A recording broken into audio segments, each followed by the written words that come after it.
থাকবে আল্লাহ তাআলা তাকে তার জিম্মায় জান্নাত দিয়ে দিবে, সাধারণ জান্নাত না। ছোট্ট একটা ঘটনা বলে আমি আপনাদেরকে প্রমাণ দিয়ে বুঝাই যাব।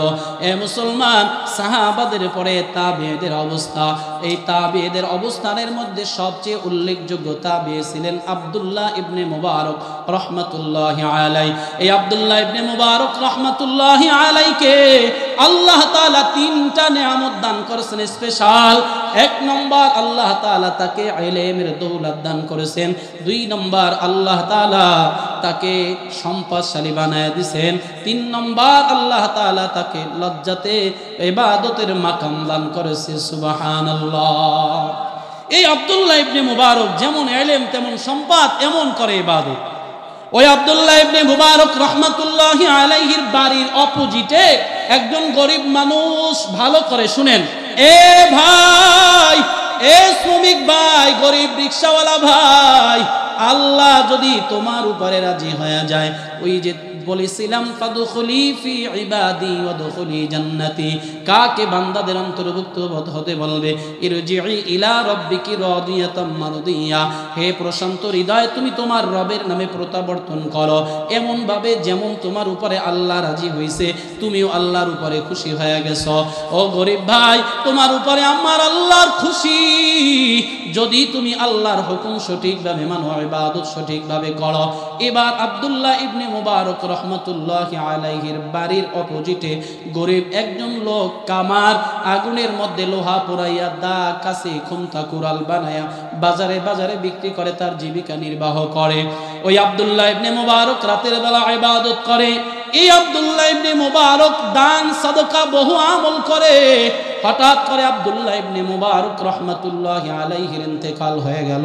এলাকার মধ্যে আরেকজন বুজুর্গ আল্লাহওয়ালা একদিন রাত্রে স্বপ্নে দেখতেছে আব্দুল্লাহ ইবনে মুবারক জান্নাতের মধ্যে বিচরণ করতেছে। আল্লাহর ওলি জিজ্ঞেস করে, আব্দুল্লাহ ইবনে মুবারক কেমন আছেন জান্নাতে? কয়, খুব ভালো আছি আলহামদুলিল্লাহ। কয়, শুনো, আর একটা সুসংবাদ নিয়ে যাও, যেহেতু সাক্ষাৎ হয়ে গেছে। কি সাক্ষাৎ? আমার বাড়ির অপোজিটে যে কামাল লোকটা ছিল গরিব, ওনাকে আল্লাহ আমার থেকেও বড় জান্নাত দিয়া দিছে। কি বলেন? আব্দুল্লাহ ইবনে মুবারকের তিনটা গুণ, এক নম্বরে ইলম, সম্পদ, তারপরে ইবাদত, প্রচুর ইবাদত করত। কিন্তু তিনি বলেন আমার থেকেও তারে আল্লাহ বড় জান্নাত দিয়া দিছে। কি বলেন? বিশ্বাস হয়? জান্নাত তো আর ইলম দিয়া কেনা যাবে না, জান্নাত তো আর সম্পদ দিয়া কেনা যাবে না। জান্নাত কিনতে হলে দিল লাগবে। কি লাগবে? জোরে বলেন, কি লাগবে? এবার আব্দুল্লাহ ইবনে মুবারক এই কথা বলার পর বুজুর্গের ঘুম ভেঙে যায়। হঠাৎ করে বুজুর্গ চিন্তা করেন, কি ব্যাপার? আব্দুল্লাহ ইবনে মুবারক এত আমলদার, এত ইবাদত গুজার, তার থেকেও কিভাবে এত বড় জান্নাত পেয়ে যায়? সকালবেলা ঘুম থেকে সজাগ হয় ওই আব্দুল্লাহ ইবনে মুবারকের বাড়ির দিকে রওনা করলেন। যাইতে যাইতে তার বাড়ির কাছে গেলেন, যায়া দেখতেছে তার বাড়ির অপোজিটে রাস্তার পাশে ছোট্ট একটা ঘর। ওই ঘরের কিনারায় গিয়া ডাক দেয়া বলে, ঘরের ভিতরে কেউ আসেননি? বলে, হ্যাঁ, কে আপনি? কয়, আমি এলাকার একজন মানুষ, এই দেশের একজন মানুষ, আমি আপনার বাড়িতে আসছি কিছু ঘটনা তত্ত্ব উদ্ঘাটন করার জন্য। কি তত্ত্ব এমন? কয়, আপনার স্বামী আসেনি? কয়, না। কয়, কতদিন আগে ইন্তেকাল করেছে? কয়, এতদিন আগে ইন্তেকাল করেছে। কয়, আপনার স্বামীর এমন বিশেষ বিশেষ কি গুণ ছিল যার কারণে আল্লাহ তাআলার কাছে সে বড় দামি হয়ে গেছে? এবার ওই মহিলা বলতেছে, ও আল্লাহর বান্দা, আমি আপনাকে চিনি না, তবে আমার স্বামীর স্পেশাল দুইটা গুণ ছিল, যেই দুইটা গুণ ছাড়া আমার স্বামীর আর কোনো গুণ ছিল না। বলে, কি সেই গুণ? এবার মহিলা বর্ণনা দিতেছে আমার স্বামীর এক নম্বর গুণ। ওই যে বাড়ির সামনে যে ঘরটা দেখতেছেন, ছোট ঘর, ওই ঘরের সামনে যে চুলা দেখতেছেন, ওই চুলার মধ্যে আমার স্বামী আগুন জ্বালাইয়া রাতের বেলা সারা রাত আগুনের মধ্যে লোহা পোড়াইয়া গরম করে এই লোহা দ্বারা দা খুমতা কুড়াল কাছি বানাইয়া বাজারে বাজারে বিক্রি করত। আর আমার বাড়ির অপোজিটে যে আব্দুল্লাহ ইবনে মুবারকের প্রসাদ দেখতেছেন বিল্ডিং, ওই ছাদের উপরে তিনি দাঁড়াইয়া সারা রাত নামাজ আর কোরআন তেলাওয়াতে কাটায়া দিত। আমার স্বামী ওইদিকে তাকায় তাকায় আল্লাহর কাছে কান্না করতো আর বলতো, আল্লাহ, আমি তো গরিব, আজ গরিব বলে কাজ করতে হয়, আমার যদি সম্পদ থাকতো, তার মতো যদি ইলম থাকতো, তাহলে আমি এভাবে কাজ করতাম না। আমিও ইবাদত করতাম, আমিও রাতের বেলা নামাজ পড়তাম, কোরআন তেলাওয়াত করতাম। আল্লাহ গো, তুমি আমারে গরিব বানাইছো বলে আজ আমি ইবাদত করতে পারি না। ইবাদত করার জন্য আমার সময় নাই, আমি কাজের মধ্যে ব্যস্ত থাকি, যার কারণে পারি না। এবার স্ত্রী বলতেছে, ও ভাই, আমার স্বামীর এই গুণটা ছিল, তার ইবাদত দেখা এভাবে আল্লাহর সাথে বলতো আর জার জার করে কান্না করতো। আল্লাহ গো, তুমি আমাকে কেন ইবাদত করার সুযোগ করে দিলা না? এবার আবার বলতেছে, ও ভাই, আমার স্বামীর দুই নম্বরের গুণ, যখন মসজিদের মিনার থেকে আজানের আওয়াজ কানে ভেসে আসতো, আমি দেখতাম আমার স্বামী কাজের মধ্যে ব্যস্ত থাকতো। যেমন মনে করেন, এই যে হাতুড়ি উঠাইছে লোহার মধ্যে বাড়ি দিবে, এই হাতুড়ির নিচের দিকে না ফালাইয়া পিছনে ফালাইয়া দিয়া ডাক দিয়া বলতো, আল্লাহ, এই যে দেখো তোমার আজান, তোমার আহ্বান শুনে আমি আর কাজের দিকে অগ্রসর হইলাম না, আমি আমার হাতুড়িটাকে পিছনে ফালা দিলাম রে আল্লাহ। এই যে দিলের ভিতরে তোমার প্রেম ভালোবাসা মালিক, ও আল্লাহ, তোমার কাছে আমি কিছু চাই না, তবে আমি চাই দুনিয়ার মানুষ আমাকে কামার বলে ডাক দেয়। আল্লাহ গো, তুমি হাসরের ময়দান আমাকে কামার বলে ডাক দিও না, একটা গোলাম বইলা ডাক দিও আল্লাহ। এছাড়া আমার কাছে আর কিছুই চাওয়ার নাই। এই কথা বইলা মহিলা কান্না করে বলে, ভাই, আমার স্বামীর এই দুই গুণ ছাড়া আর কোনো গুণ আমার কাছে ধরা পড়ে নাই। এবার আল্লাহর ওলি বর্ণনা করে, মন, তোমার এই স্বামীর দুইটা গুণ আল্লাহর কাছে এত পছন্দনীয় হয়ে গেছে, আব্দুল্লাহ ইবনে মুবারকের থেকে তাকে আল্লাহ বড় জান্নাত দিয়া দিছি। তাহলে বলেন তো, জোরে আওয়াজ করে বলেন, ভয় হবে কার? ইন্নামাল মুমিনুনা আল্লাযীনা ইযা যুকিরাল্লাহ ওয়াজিলাত কুলুবুহুম। আল্লাহ তাআলা বলে, আমার স্মরণ হওয়ার পর বান্দার দিলের ভিতরে যখন ভয় চলে আসবে, মনে করতে হবে মুমিন। ওয়াজিলাত কুলুবুহুম ওয়া ইযা তুলিয়াত আলাইহিম আয়াতুহু যাদাতুহুম ঈমানা। আল্লাহ তাআলা বলে, ঈমানদারের দুই নম্বরের গুণ হলো, যখন আল্লাহর আয়াত তেলাওয়াত করা হয়, কোরআন তেলাওয়াত করা হয়, জোরে বলেন, ঈমানদারের ঈমান বাড়ে না, কমে। একে দুনিয়াদার ফাসিক ফুজ্জাররা পাগল বলে। কি বলবে? কথা বলে না, পাগল বলবে। কি বলবে? পাগল বলবে। পাগল বলে সম্বোধন করবে, তখন মনে করবেন আপনার জিকিরের হক আদায় হয়ে গেছে। পাগল আমরা কারে বলি? রাস্তা দিয়ে হাঁটে আর কথা বলে, কয় আসলেই পাগল না? হাঁটে আর কথা বলে, কোনো মানুষ নাই, জন নাই, কার সাথে বলে? একা একা কথা বলে, কারণ ওর ব্রেন ঠিক নাই। ঠিক আল্লাহর যারা পাগল, ওই আল্লাহর পাগলেরা রাস্তা দিয়ে হাঁটে আর আল্লাহ আল্লাহ জিকির করে, লা ইলাহা ইল্লাল্লাহর জিকির করে, করেনি। এবার একটু জিকির করেন আর সামনের দিকে আগায় যান, লা ইলাহা ইল্লাল্লাহ। আগান আগান, এদিকে খালি জায়গা, পিছনের ভাইরা দাঁড়ায় থাকবেন না, সামনে আসেন। লা ইলাহা ইল্লাল্লাহ, জোরে, লা ইলাহা ইল্লাল্লাহ, লা ইলাহা ইল্লাল্লাহ। আসেন, সামনের দিকে আসেন। এভাবে বান্দা যত হাঁটে, বান্দা একা একা হাঁটে, আল্লাহকে জিকির করে, আল্লাহ আল্লাহ জিকির করে। কারণ বান্দা তো আল্লাহর পাগল, বান্দা তো আল্লাহর পর আশিক হয়ে আছে। এজন্য যেখানেই যায়, যে অবস্থায় থাকে, আল্লাহকে স্মরণ করে। বান্দা ঘুমের মধ্যেও আল্লাহকে ডাকে। এরে বাবা, দুনিয়ার মানুষ যদি আল্লাহকে স্মরণ করতে গিয়ে আমাদেরকে পাগল বলে, আমাদের কোনো সমস্যা আসেনি? এই জোরে বলেন, সমস্যা আসেনি? আমরা কার পাগল? জোরে আওয়াজ করে বলেন, কার পাগল? লোকে বলে বলুক পাগল, লোকের কথায় হবে কি? ঠিক কিনা বলেন? লোকে যদি পাগল বলে, আমাদের কোনো সমস্যা আসেনি? আছে? কারণ আমরা সবাই আওয়াজ করে বলেন, কার পাগল? লোকে বলে বলুক পাগল, লোকের কথায় হবে কি? আমি ডুব দিয়েছি মাওলার প্রেম সাগরে,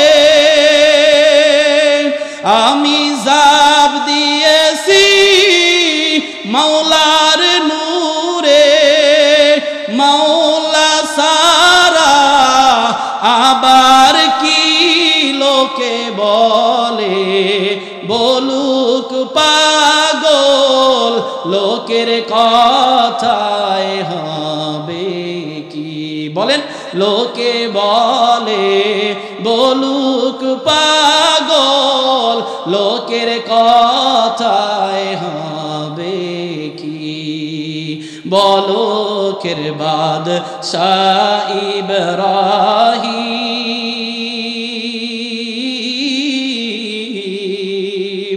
প্রাসাদ সেরে হইলেন জাকিরিন, মাসেরাও তার কথা শুনতো, মাওলার খেলা বোঝো কি? লোকে বলে বলুক পাগল, লোকের কথায় হবে কি? লোকে বলে বলুক পাগল, লোকের কথায় হবে কি? জোরে আওয়াজ করে বলেন ঠিক না বেঠিক? কারণ আমরা কার পাগল? আল্লাহ তাআলা বলে বান্দা যে আমার পাগল হয়ে যায়, যেমন করে কোনো মানুষ যদি নদীর মধ্যে পানির মধ্যে নেমে ডুব দিয়া গোসল করে, এই ডুব দেওয়া অবস্থায় যদি চক্ষু খুলে দেয়, যেদিকে তাকাইবে শুধু পানি আর পানি দেখা যায়, ডানে বামে উপরে নিচে শুধু পানি আর পানি।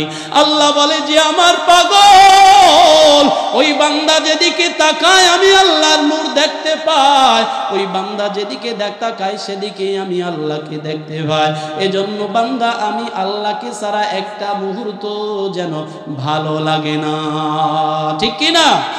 এজন্য আল্লাহ বলেন ইন্নামাল মুমিনুনা আল্লাযীনা ইযা যুকিরাল্লাহ, আল্লাহ তাআলা বলে ঈমানদার তো সে যে আমাকে সব সময় স্মরণ করবে, আমার স্মরণ হওয়ার পর যার ভিতরে ভয় পয়দা হবে। মুসলমান, এই যে আমরা বললাম লা ইলাহা ইল্লাল্লাহ, সবাই বলেন লা ইলাহা ইল্লাল্লাহ, এই যে একবার বললাম এতে লাভ না লস? কেমন লাভ? রাসূলুল্লাহ সাল্লাল্লাহু আলাইহি ওয়াসাল্লাম বলেন মা আবদিন ক্বালা লা ইলাহা ইল্লাল্লাহ কত্তু মুখলিসান, আল্লাহর নবী বলে কোন আল্লাহর বান্দা যদি একবার ইখলাসের সাথে বলে লা ইলাহা ইল্লাল্লাহ ফুতিহাত লাহু আবওয়াবুস সামা হাত্তা তুহজিয়া ইলাল আরশ, আল্লাহর নবী বলেন উম্মত যেই ব্যক্তি একবার বলল লা ইলাহা ইল্লাল্লাহ, তার এই লা ইলাহা ইল্লাল্লাহ আল্লাহর আরশে পৌঁছানোর জন্য আল্লাহ তাআলা আসমানের 7 দরজা খুলিয়া দেয়। কি বলেন, লাভ না লস? গভীর রাত ঘুম থেকে সজাগ হয়ে গেলেন, রাত্র 3টা কিংবা 4টা বেজে গেল, হঠাৎ করে আপনার স্মরণ হয়েছে হাদিসের উপরে, হায়রে একবার যদি লা ইলাহা ইল্লাল্লাহ বলি আসমানের 7 আসমানের দরজা খুলে দেবে আল্লাহ। আপনি ওই ঘুম থেকে জেগে একবার পড়লেন লা ইলাহা ইল্লাল্লাহ, আপনার উতুরা বাজারের কেউ জানলো না, ঘরের মানুষও জানলো না, কিন্তু হাদিসের উপরে আমল করে একবার লা ইলাহা ইল্লাল্লাহ বললেন, আল্লাহর নবী বলেন গভীর রাত্রেও আল্লাহ তোমার জন্য আসমানের দরজা খুলে দেয়। বলেন একবার বলেন আল্লাহু আকবার কাবীরা, সবাই আল্লাহু আকবার কাবীরা আলহামদুলিল্লাহি হামদান কাসীরা ওয়াসাব্বিহুহু বুকরাতাও ওয়া আসীলা। এই যে 3টা তাসবিহ আমরা পড়লাম, এর দ্বারা কি লাভ শুনেন। আল্লাহর নবী বলেন ক্বালা রাসূলুল্লাহ সাল্লাল্লাহু আলাইহি ওয়াসাল্লাম, আল্লাহর নবীর সাহাবী আব্দুল্লাহ ইবনে ওমর রাদিয়াল্লাহু তাআলা বলেন বাইনামা নাহনু নুসাল্লি মা রাসূলিল্লাহ সাল্লাল্লাহু আলাইহি ওয়াসাল্লাম, আমরা সবাই রাসূলের সাথে এক জায়গায় নামাজ আদায় করতেছিলাম। এই আল্লাহর নবী বলতেছেন, আল্লাহর নবীর সাহাবী আব্দুল্লাহ ইবনে ওমর বলতেছেন আমরা রাসূলের সাথে নামাজ আদায় করতেছিলাম, হঠাৎ করে কেউ যেন একজন বলে উঠল আল্লাহু আকবার কাবীরা, আল্লাহই একমাত্র বড়, আলহামদুলিল্লাহি হামদান কাসীরা, সমস্ত প্রশংসা একমাত্র কার, সুবহানাল্লাহি বুকরাতাও ওয়া আসীলা, সকাল সন্ধ্যা আল্লাহর তাসবিহ জপি। এই 3টা কথা বলে উঠলে রাসূল বললেন মানিল কাইলু কালিমাতান কাযা ওয়া কাযা, এই বাক্যগুলা কে বলল? এক সাহাবী বললেন আনা ইয়া রাসূলুল্লাহ, আমি বলেছি। আল্লাহ নবী বললেন আজিবতু লাহা, আমি আশ্চর্য হয়ে গেলাম। বলে কেন আশ্চর্য হয়েছি জানুনি? ফুতিহাত লাহা আবওয়াবুস সামা, তুমি যখন 3টা তাসবিহ পাঠ করেছো আমি দেখেছি আল্লাহ তাআলা তোমার এই 3টা তাসবিহর আমল আল্লাহর আরশে যাওয়ার জন্য আসমানের দরওয়াজাগুলো আল্লাহ খুলে দিয়েছি। তাহলে জিকির করা কার হুকুম? জোরে বলেন। জিকির করলে লাভ না লস? কম করবেন না বেশি করবেন? এবার মুসলমান, এই যে আমি বলতেছি চায়ের দোকানে বসে শুধু শুধু সময়গুলা নষ্ট না করে, আড্ডা না দিয়ে আল্লাহকে স্মরণ করেন, আল্লাহকে ডাকেন, লাভ হবে না লস হবে? কত লাভ হবে? বলে বান্দা যত আল্লাহকে ডাকবা তত লাভ হবে। মুসলমান, এবার আসেন জিকির করলে কি লাভ হবে? বলে জিকির করলে প্রশান্ত, আল্লাহ তাআলা বলে অশান্ত হৃদয় প্রশান্ত হয়ে যায়। কি হবে? অশান্ত হৃদয় প্রশান্ত হয়ে যায়। বান্দা যদি আল্লাহকে ডাকে, আল্লাহর জিকির করে, আল্লাহ তাআলা বলেন অশান্ত হৃদয়কে আমি আল্লাহ আমার স্মরণের দ্বারা প্রশান্ত করে দেই। কেমন প্রমাণ? আল্লাহ তাআলা বলেন আল্লাযীনা আমানু ওয়া তাতমাইন্নু কুলুবুহুম আলা বিযিকরিল্লাহ, আলা বিযিকরিল্লাহি তাতমাইন্নুল কুলুব। আল্লাহ তাআলা বলেন হে মুমিনারা, আল্লাহ ইমামদেরকে বলছে আল্লাযীনা আমানু ওয়া তাতমাইন্নু কুলুবুহুম বিযিকরিল্লাহ। আল্লাহ তাআলা বলে ইমানদারদের ব্যাপারে বলে যারা ঈমান এনেছো আল্লাহর স্মরণে তোমার হৃদয় প্রশান্ত হয়ে যায়। এখন প্রশ্ন হতে পারে হুজুর হৃদয় প্রশান্ত হলে কি লাভ হবে? বলে হৃদয় প্রশান্ত হলে আল্লাহ তাআলা মৃত্যুর সময় ফেরেশতারা তাকে জান্নাতের সুসংবাদ দিতে দিতে জান্নাতের দিকে নিয়ে যাবে। কি বলেন? জিকিরের দ্বারা লাভ না লস? 1 নম্বর লাভ হলো কলব পরিষ্কার হয়, নাকি? আরেকটা লাভ আল্লাহর সাথে সম্পর্ক হয়ে যায়। কেমন সম্পর্ক হয়ে যায়? আল্লাহ বলেন গোলাম তোমার সাথে আমার সাথে গভীর সম্পর্ক হয়ে যায়। ফাযকুরুনি আযকুরুকুম ওয়াশকুরুলি ওয়ালা তাকফুরুন।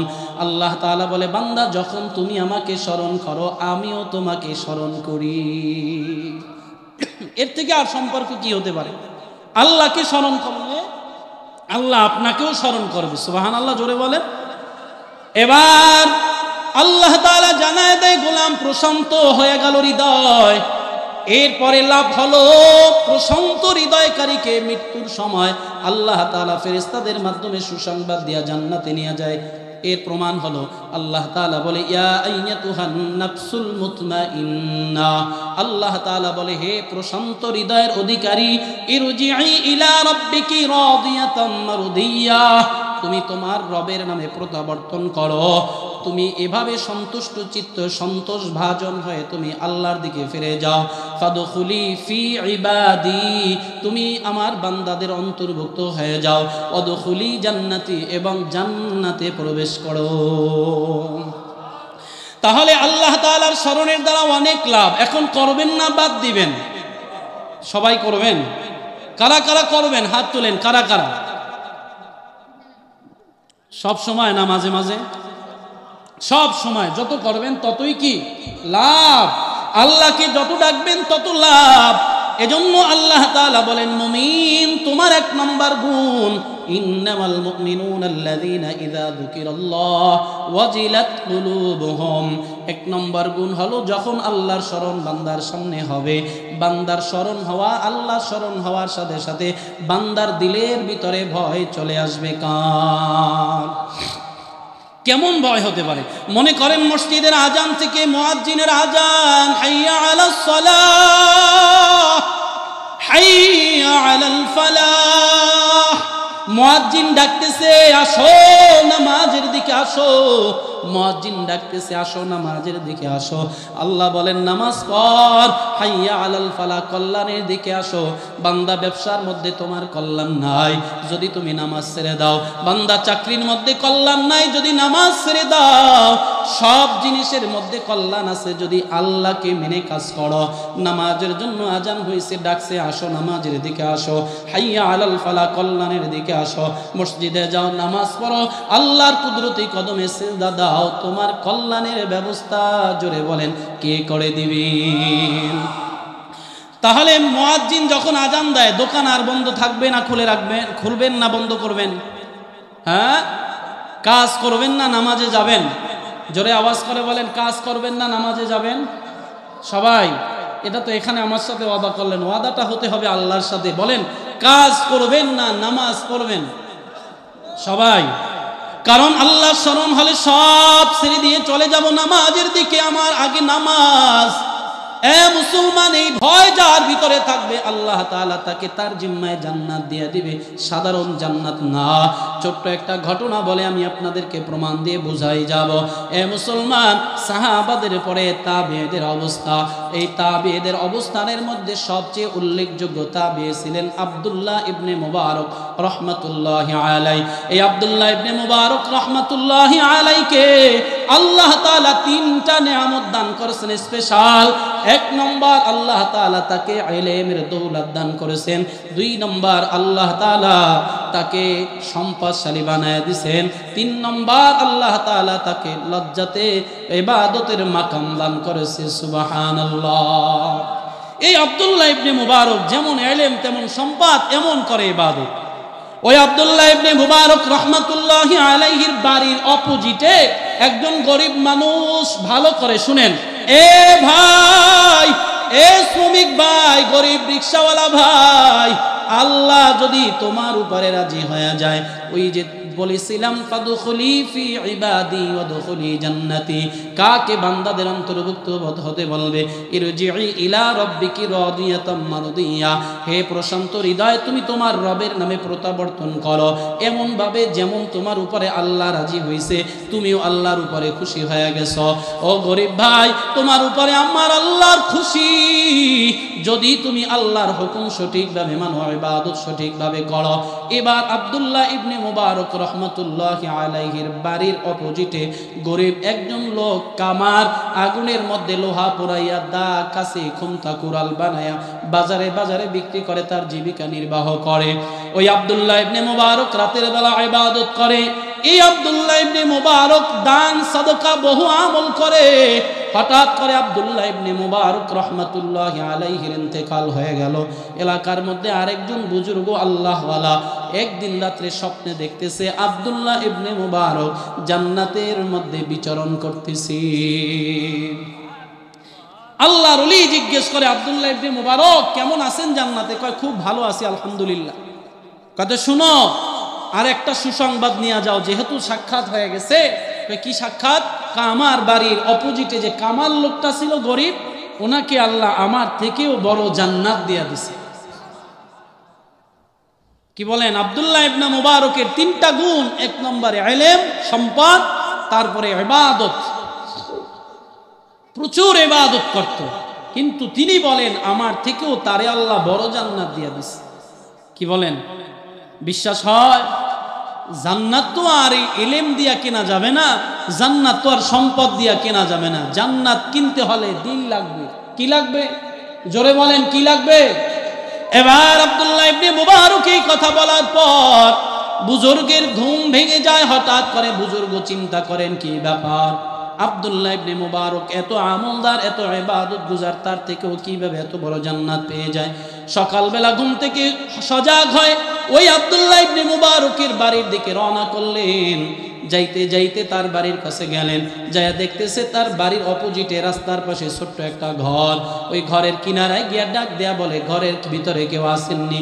বলে, হ্যাঁ, কে আপনি? কয়, আমি এলাকার একজন মানুষ, এই দেশের একজন মানুষ। আমি আপনার বাড়িতে আসছি কিছু ঘটনা তত্ত্ব উদ্ঘাটন করার জন্য। কি তত্ত্ব এমন? কয়, আপনার স্বামী আসেনি? কয়, না। কয়, কতদিন আগে ইন্তেকাল করেছে? কয়, এতদিন আগে ইন্তেকাল করেছে। কয়, আপনার স্বামীর এমন বিশেষ বিশেষ কি গুণ ছিল যার কারণে আল্লাহ তাআলার কাছে সে বড় দামি হয়ে গেছে? এবার ওই মহিলা বলতেছে, ও আল্লাহর বান্দা, আমি আপনাকে চিনি না, তবে আমার স্বামীর স্পেশাল দুইটা গুণ ছিল, যেই দুইটা গুণ ছাড়া আমার স্বামীর আর কোনো গুণ ছিল না। বলে কি সেই গুণ? এবার মহিলা বর্ণনা দিতেছে আমার স্বামীর 1 নম্বর গুণ। ওই যে বাড়ির সামনে যে ঘরটা দেখতেছেন, ছোট ঘর, ওই ঘরের সামনে যে চুলা দেখতেছেন, ওই চুলার মধ্যে আমার স্বামী আগুন জ্বালাইয়া রাতের বেলা সারা রাত আগুনের মধ্যে লোহা পোড়াইয়া গরম করে এই লোহা দ্বারা দা কুন্তা কুড়াল কাছি বানাইয়া বাজারে বাজারে বিক্রি করত। আর আমার বাড়ির অপোজিটে যে আব্দুল্লাহ ইবনে মুবারকের প্রসাদ দেখতেছেন বিল্ডিং, ওই ছাদের উপরে তিনি দাঁড়াইয়া সারা রাত নামাজ আর কোরআন তেলাওয়াতে কাটায়া দিত। আমার স্বামী ওইদিকে তাকায় তাকায় আল্লাহর কাছে কান্না করতো আর বলতো, আল্লাহ আমি তো গরিব, আজ গরিব বলে কাজ করতে হয়। আমার যদি সম্পদ থাকতো, তার মতো যদি ইলম থাকতো, তাহলে আমি এভাবে কাজ করতাম না, আমিও ইবাদত করতাম, আমিও রাতের বেলা নামাজ পড়তাম, কোরআন তেলাওয়াত করতাম। আল্লাহ গো, তুমি আমারে গরিব বানাইছো বলে আজ আমি ইবাদত করতে পারি না, ইবাদত করার জন্য আমার সময় নাই, আমি কাজের মধ্যে ব্যস্ত থাকি, যার কারণে পারি না। এবার স্ত্রী বলতেছে, ও ভাই, আমার স্বামীর এই গুণটা ছিল, তার ইবাদত দেখা এভাবে আল্লাহর সাথে বলতো আর যার যার করে কান্না করতো। আল্লাহ গো, তুমি আমাকে কেন ইবাদত করার সুযোগ করে দিলা না? এবার আবার বলতেছে, ও ভাই, আমার স্বামীর 2 নম্বরের গুণ, যখন মসজিদের মিনার থেকে আজানের আওয়াজ কানে ভেসে আসতো, আমি দেখতাম আমার স্বামী কাজের মধ্যে ব্যস্ত থাকতো। যেমন মনে করেন এই যে হাতুড়ি উঠাইছে লোহার মধ্যে বাড়ি দিবে, এই হাতুড়ির নিচের দিকে না ফালাইয়া পিছনে ফালাইয়া দিয়া ডাক দিয়া বলতো, আল্লাহ এই যে দেখো তোমার আজান, তোমার আহ্বান শুনে আমি আর কাজের দিকে অগ্রসর হইলাম না, আমি আমার হাতুড়িটাকে পিছনে ফালায়া দিলাম রে আল্লাহ। এই যে দিলের ভিতরে তোমার প্রেম ভালোবাসা মালিক, ও আল্লাহ, তোমার কাছে আমি কিছু চাই না, তবে আমি চাই দুনিয়ার মানুষ আমাকে কামার বলে ডাক দেয়, আল্লাহ গো, তুমি হাসরের ময়দান আমাকে কামার বলে ডাক দিও না, একটা গোলাম বইলা ডাক দিও আল্লাহ, এছাড়া আমার কাছে আর কিছুই চাওয়ার নাই। এই কথা বইলা মহিলা কান্না করে বলে, ভাই, আমার স্বামীর এই 2 গুণ ছাড়া আর কোনো গুণ আমার কাছে ধরা পড়ে নাই। এবার আল্লাহর ওলি বর্ণনা করে, বোন, তোমার এই স্বামীর 2টা গুণ আল্লাহর কাছে এত পছন্দনীয় হয়ে গেছে, আব্দুল্লাহ ইবনে মুবারকের থেকে তাকে আল্লাহ বড় জান্নাত দিয়া দিছি। তাহলে বলেন তো, জোরে আওয়াজ করে বলেন, ভয় হবে কার? ইন্নামাল মুমিনুনা আল্লাযীনা ইযা যুকিরাল্লাহ ওয়াজিলাত কুলুবুহুম। আল্লাহ তাআলা বলে, আমার স্মরণ হওয়ার পর বান্দার দিলের ভিতরে যখন ভয় চলে আসবে, মনে করতে হবে মুমিন। ওয়াজিলাত কুলুবুহুম ওয়া ইযা তুলিয়াত আলাইহিম আয়াতুহু যাদাতুহুম ঈমানা। আল্লাহ তাআলা বলে, ঈমানদারের 2 নম্বরের গুণ হলো, যখন আল্লাহর আয়াত তেলাওয়াত করা হয়, কোরআন তেলাওয়াত করা হয়, জোরে বলেন, ঈমানদারের ঈমান বাড়ে না কমে? কি বলেন, বাড়ে? আমরা তো কোরআন শুনতে চাই না, কোরআনের বয়ান শুনতে চাই না, কোরআনের মাহফিলে যাইতে চাই না, অথচ আল্লাহ বলে, বান্দা কোরআন তেলাওয়াত কর, কোরআনের আয়াত তেলাওয়াত করে শোনাও, তাহলে তোমার ঈমান বাড়বে, যে শুনবে তারও ঈমান বাড়বে। মুসলমান, এমন সুযোগ নি কোনো কাজের মধ্যে আছে, যদি কেউ কোরআন তেলাওয়াত করে, কোরআন তেলাওয়াত করলে যেই সওয়াব হবে, যে পাশে বসে শুনবে তার আমল নামার মধ্যেও আল্লাহ সওয়াব দিয়া দিবে কি দিবে না? এজন্য কোরআন তেলাওয়াত করলে দিলের মধ্যে শান্তি আসেনি। মুসলমান, এই কোরআন তো আজকের কোরআন নয়, এই কোরআন আমার রাসূলের জামানায় ১৫০০ বছর আগের কোরআন। এই কোরআনের মধ্যে আগেও যা ছিল এখনো তা আসেনি। জোরে আওয়াজ করে বলেন, আছে। কিন্তু বাবা বলেন তো, এই কোরআনের তেলাওয়াত যত করে তত শুনতে মজা লাগেনি? কিছুক্ষণ পরে আসতেছেন আমাদের কারি সাইদুল ইসলাম আসাদ সাহেব, যার তেলাওয়াত শুনলে যেন সত্যিকারের ঈমান বেড়ে যায়। একটু অপেক্ষা করেন, আর অল্প সময়ের মধ্যে চলে আসবে। এই জন্য কোরআন এত দামি কালাম, এত দামি কিতাব, বলে এই কোরআন তো মুমিনের জন্য শিফা। অনুনাজ্জিলু মিনাল কুরআনি মা হুয়া শিফাউ ওয়া রাহমাতুল লিল মুমিনিন। আল্লাহ তাআলা বলে, হে মুমিন, এই কোরআনটাকে তুমি তোমার রোগের জন্য শেফা বানায় নাও। বান্দারে, কোরআন তেলাওয়াত যত করবে দিলের ভিতরে তত ভালো লাগবে। কোরআন পড়া মানে আল্লাহর সাথে কথা বলা।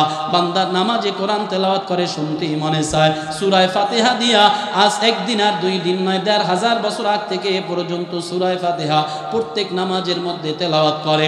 কারি সাহেবের, ইমাম সাহেবের তেলাওয়াত যত কণ্ঠ যত ভালো, তত আওয়াজও ভালো, শুনতেও তত বেশি ভালো লাগে।